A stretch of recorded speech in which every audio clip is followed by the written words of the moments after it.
Guys, good afternoon. Welcome back sa aking YouTube channel. For today's video, check natin ang 2024 Honda BR-V 1.5 SCVT Lunar Silver Metallic. Guys, ito yung second generation ng ating Honda BR-V. Kanyang price is 1,150,000 pesos. So tour ko na kayo ngayon sa ating featured unit for today. Dito tayo muna guys sa front portion, which is nagmukha ng SUV talaga yung BR-V natin compared dun sa first generation. Regarding naman sa ilaw guys, LED headlights with daytime running lights, LED fog lamps, matte black front grille, then meron tayong honeycomb matte black pattern na front accent garnish.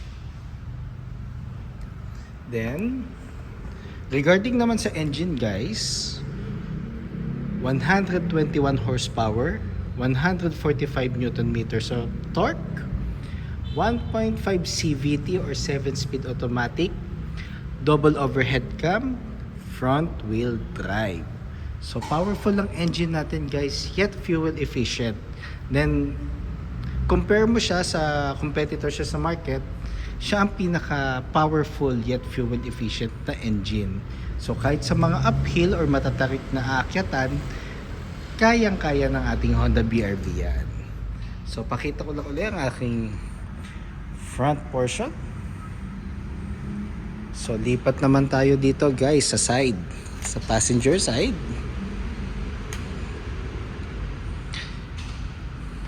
So for me guys, yung silver isa sa mga safest color para sa mga gustong less mag-isip sa mga alikabok, sa mga deep scratches. Silver and white, yan ang mga safest color natin kung magsasakyan kayo. Pero syempre, depende pa rin yan sa preferred color ng unit owner. Then, dito naman tayo guys sa ating alloy wheels. So, sa alloy wheel natin guys, two-tone siya, which is glossy black and silver. Then, 17-inch alloy wheels tayo guys. Then, disc brake ng ating front brake. MacPherson strut ang ating suspension naman sa front. Then, ground clearance is 207 mm, which is mataas na rin naman ang clearance. Then, regarding naman sa side mirror natin, ang ating turning lights is nandito na rin sa side mirror. Then, ang upper portion niya guys is body color ang cover, then matte black naman ang lower portion. So keyless entry na rin siya guys. Ang ating door handles is body color. Then sa rear wheel naman, drum brake, then torsion beam ang ating suspension sa rear. Dito naman tayo sa roof. So meron tayong equipped na lahat ng variants natin with roof rail. Just in case i-consider nyo magpalagay ng roof rack, meron na tayong foundation. Then shark fin antenna guys, which is body color din. So pakita ko lang ulit guys yung ating side. So lipat naman tayo guys dito sa ating back portion.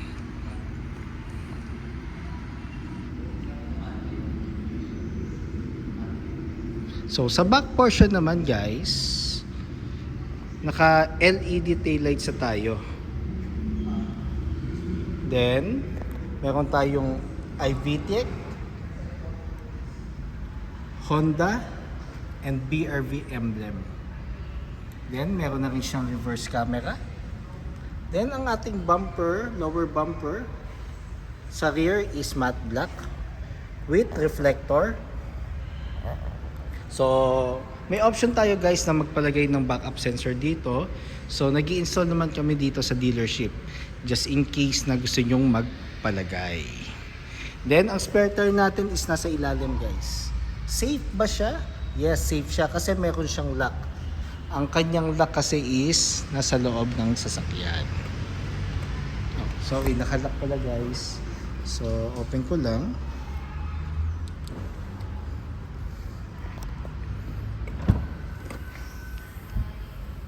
So sa BRVS guys or entry level, ang difference niya within V and VX, walang board para mag-flat yung surface. Normally dito kasi yon. So for V and VX, may kasama na siyang board para pag finold mo yung third row seats, magfa-flat yung surface. So ito yung itsura ng ating third row just in case i-fold nyo yung sandalan. So normally naman may na-offer kaming dito board which is pwede nyo may purchase dito sa dealership. So dito sa side nandito yung tools. Then ang jack niya pala guys is nasa ilalim ng passenger seat. Brio and BRV, ang jack niya uulitin ko is nasa ilalim ng passenger seat. So spacious din ang ating third row guys just in case na 5 passengers below. And kung sakaling 7 passengers, ito ang allotted compartment space. So saka ko lang guys. Then fuel tank capacity is 42 liters. Required octane, minimum required octane is 91. So kung magna 93, 95 or 97 octane kayo guys, kailangan consistent na isang octane lang ang gagamitin natin para hindi siya magkakaroon ng effect sa engine. Dito naman tayo sa door panel natin sa second row. So ang texture niya is urethane.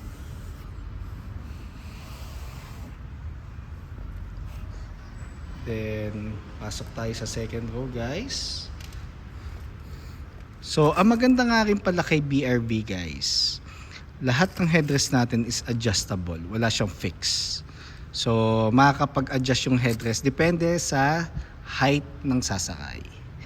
Then, if ever, fold and tumble ang ating access sa third row. Same goes with the other side. So 60-40 ang partition niya. So sakay lang ako guys sa ating BRV. So sinagad ko siya pa forward. So ito yung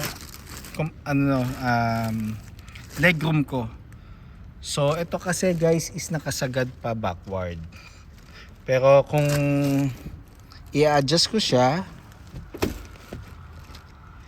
spacious legroom ang ating second row.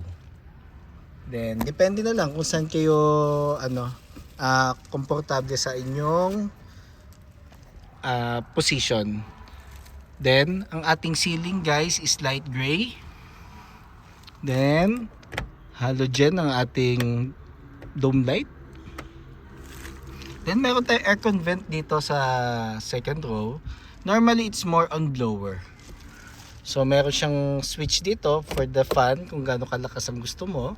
Pero ang thermostat ng ating aircon vent dito sa second row is magbe-base pa rin doon sa harap.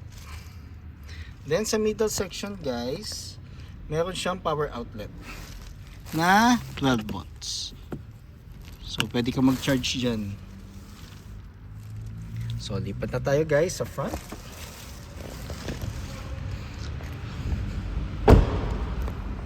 So ito nga pala guys yung smart key.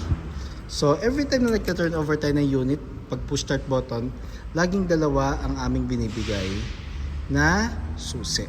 So may manual key siya para just in case gusto mong i-open yung door manually. Then meron na rin siyang feature na remote engine start. Ang remote engine start normally Ang function niya is pag na-park mo ang iyong sasakyan sa open, syempre ang tendency niya mainit ang loob. I-ano niya, i-neutralize niya yung temperature para mapalamig niya muna yung loob. Pero 10 minutes without activity, automatic mag-off siya. So dito naman tayo sa driver side.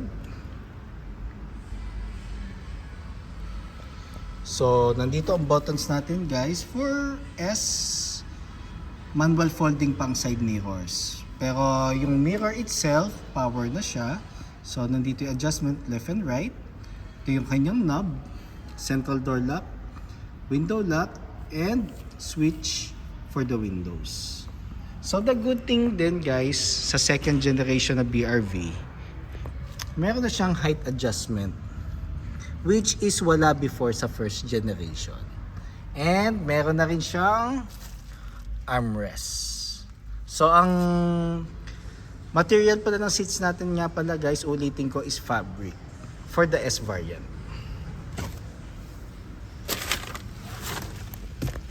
So dito naman tayo guys sa baba. So nandito ang switch ng gas lid and hood. So, sa steering wheel naman guys, urethane ang texture. Urethane ang texture guys. Then meron tayong audio control and hands-free telephone assist dito sa left side ng steering wheel. Then, ang panel natin guys is analog and sa center is digital. Pero it's more on black and white ang ating digital panel. Pag naka Honda Sensing ang unit natin guys, colored ang ating digital panel. Then for the headlights and fog lamps and for the wiper. Then all variants natin ng BRV naka push start button na guys. So apakan na natin yung brake and press start.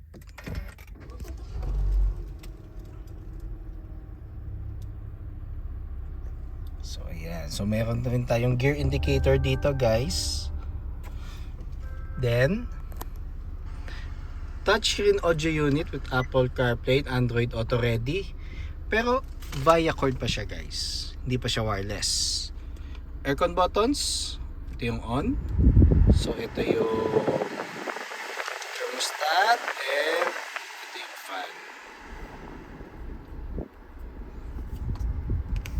Sa lower portion, meron tayong dalawang USB ports for charging and mirroring and power outlet.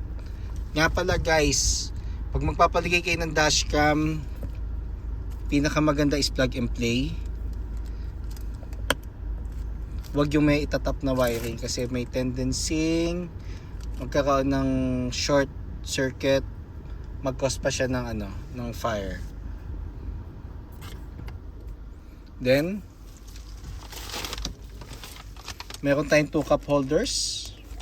And then sa transmission guys, meron tayong park, reverse, neutral, drive, sports mode, and low gear. Then meron tayong handbrake, which is traditional handbrake. Then yung armrest natin, which is a good thing, console box. Kasi ang armrest guys, malaki ang kanyang ang roll, lalo na sa mga long drive. Nare-relax kasi yung driver just in case na nasasandal nila yung pinaka, kumbaga right elbow. Kahit papano nare-relax yung katawan nila, lalo na pag yung mga ilang hours na biyahe.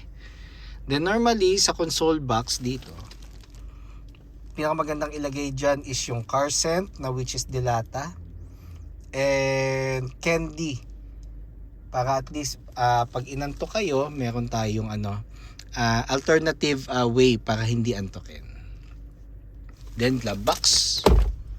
So sa glove box guys, pinaka-importante ilalagay dyan is owner's manual, warranty booklet, insurance policy just in case you have a hard copy, and copy ng ORCR. Then normally gas consumption, city driving nag-range siya 8 to 14 kilometers. City driving, ang 8 naman normally pag na-stuck ka na sa traffic. Pag yung wala tayong galawan, possible mag-drop siya ng 8. Pero city driving maluwag, possible mag 14 kilometers. Highway 14 kilometers and up, depende kung ilan ang sakay mo at driving habit mo. Pero overall, fuel efficient ang ating Honda BRV at napaka-powerful na makina. Then ang ating map light, halogen. Then meron tayong visor, and meron tayong mirror dito, and same goes sa passenger side. Then ano pa ba? Yun lang guys for the meantime. Then ano nga pala guys, ang Honda units natin, pag nag-purchase kayo, wala siyang break-in. Basta wag lang yung full stop ka, then eventually diin sa gas pedal. So if ever gradual lang ang natin, ang speed natin sa daan. Then ang maintenance every 6 months or 10,000 kilometers. So ang 10,000 kilometers naman for 6 months, very impossible na ma-achieve, just not unless lagi kayong north to south, yun possible talaga yun. Pero pag normally, pag mga pang city driving lang and occasionally nag out of town kayo, sa buwan tayo magbe-base every 6 months for 3 years, para at least just in case magki-claim tayo ng warranty sa parts, i-approve siya ng planta. Pero kahit wala ng warranty, mas maganda magpa-service kayo sa Honda pa din. Then just in case guys, you have any concerns regarding low down payments, cash discounts, unit availability, parts, or even service appointment, don't hesitate to call or text 0906-386-8937 or visit me at 141 Quezon Avenue, Quezon City, and look for me, of course, Ross Oliver Cruz, ang inyong friendly sales executive here at Honda Cars Quezon City, providing a hassle-free transaction to all customers since 2016. Kindly subscribe na rin sa aking YouTube channel for support lang guys, and kindly follow na rin sa aking Facebook page, or sa aking Facebook page muna guys, Honda Cars Quezon City Best Deals, Ross Oliver Cruz, or pa-follow na rin sa aking FB account, Ross Oliver Cruz. So I'm looking forward to meet you here guys and render my services to you. Yun lang guys. Thank you and God bless.